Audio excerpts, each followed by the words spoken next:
But one particular autumn, everything changed. I learned that this season of endings could also be a season of incredible new beginnings. My story starts in a place you might not expect to find romance, a dusty old library. I was a researcher, buried in books and historical documents, chasing footnotes and forgotten facts. My world was quiet, ordered, and predictable. I liked it that way, or at least I thought I did. The library was my sanctuary, a fortress of solitude built from paper and ink. Each day was a comfortable rhythm of turning pages and the soft tapping of my keyboard. Then he walked in. His name was Leo. He wasn't a researcher or a student. He was a landscape artist, commissioned to paint a series of murals on the library's exterior walls. His world was one of vibrant colors, bold strokes, and the messy, beautiful chaos of creation. From my window, I watched him work. I saw him wrestling with giant canvases in the wind, his brow furrowed in concentration, a stray smudge of paint always on his cheek. He laughed easily with his team, his voice carrying on the autumn breeze. He was a whirlwind of energy and life, a stark contrast to my silent, monochrome existence.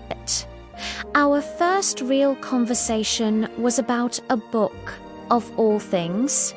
He came in one afternoon looking for a reference on local botany. He wanted the murals to reflect the native flora of the region.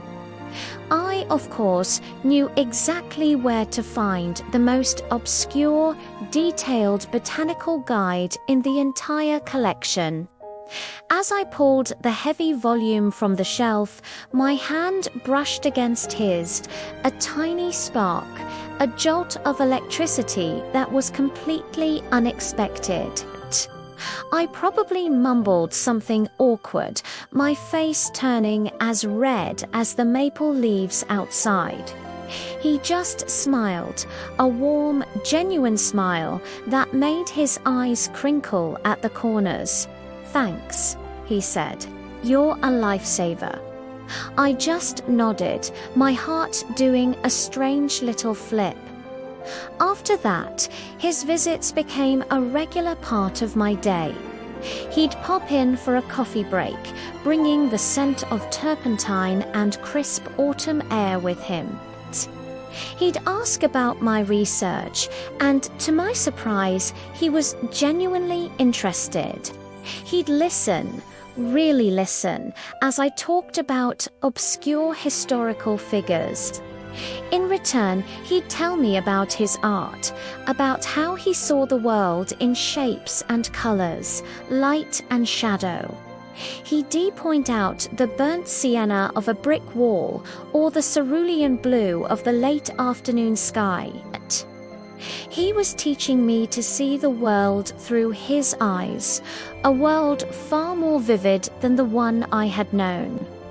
One breezy afternoon, he found me shivering by the window, watching the leaves dance in the wind. "You look cold," he said, holding out a steaming mug, apple cider, my secret recipe. We stood there in comfortable silence for a moment, sipping the warm spiced drink. "You should come outside," he said suddenly. "The light is perfect right now." I hesitated. Outside was his world, not mine, but something in his hopeful expression made me say yes. He led me to a nearby park, a place I'd walked through 1,000 times without ever truly seeing. With Leo, it was different. He pointed out the way the golden light filtered through the canopy, turning the fallen leaves into a carpet of jewels. He had me close my eyes and just listen to the rustle of the leaves, the distant call of a bird. He picked up a perfectly formed maple leaf, a fiery explosion of red and orange, and tucked it into the pages of the book I was carrying. "A bookmark," he said with a soft smile. To remember this afternoon, in that moment, standing there in the golden glow of an autumn afternoon, I felt a wall inside me begin to crumble. It was a wall I hadn't even realized I'd built, brick by brick. With every book I'd read and every hour I'd spent in solitude. Leo, with his paint-splattered hands and his easy laughter, was showing me that there was a whole world of color and sensation waiting just outside my fortress. Our walks in the park became a ritual. We'd explore winding paths, our footsteps crunching on a bed of leaves. We talked about everything and nothing, our dreams, our favorite childhood memories. I learned that his boisterous energy hid a thoughtful, sensitive soul. He learned that my quiet exterior hid a deep well of passion and curiosity. We were so different, a researcher and an artist, a creature of silence and a master of color. But in the magic of that autumn, our differences seemed to melt away, creating something new and beautiful between us. The day the murals were completed was bittersweet. They were magnificent, a vibrant tapestry of local life and nature that brought the old library walls to life. A crowd had gathered for the unveiling, and I stood at the edge, watching Leo speak about his work. He looked so confident, so in his element. When he finished, his eyes scanned the crowd, and for a heart-stopping moment, they found mine.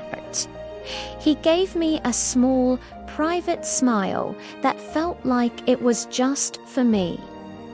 Later that evening, as the crowds dispersed and the chill of the night set in, I found him packing up his supplies.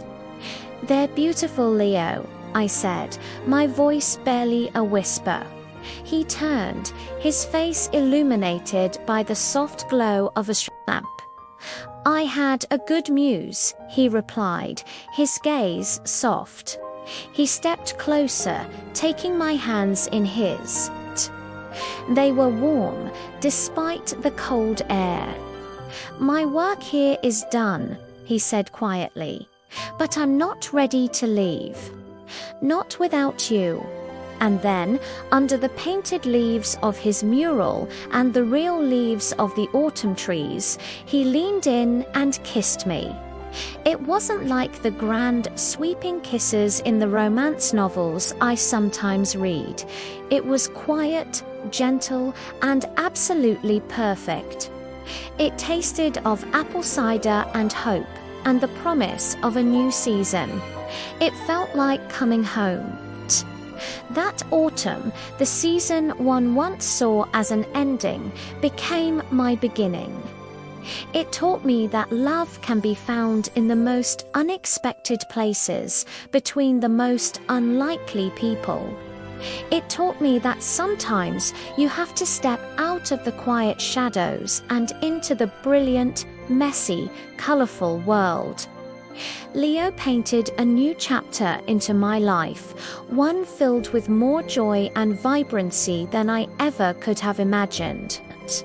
And every year, when the first leaves begin to turn and the air grows crisp, I'm reminded of that dusty library, a paint-splattered artist, and the autumn wind that blew love into my life. Thanks so much for listening to my story.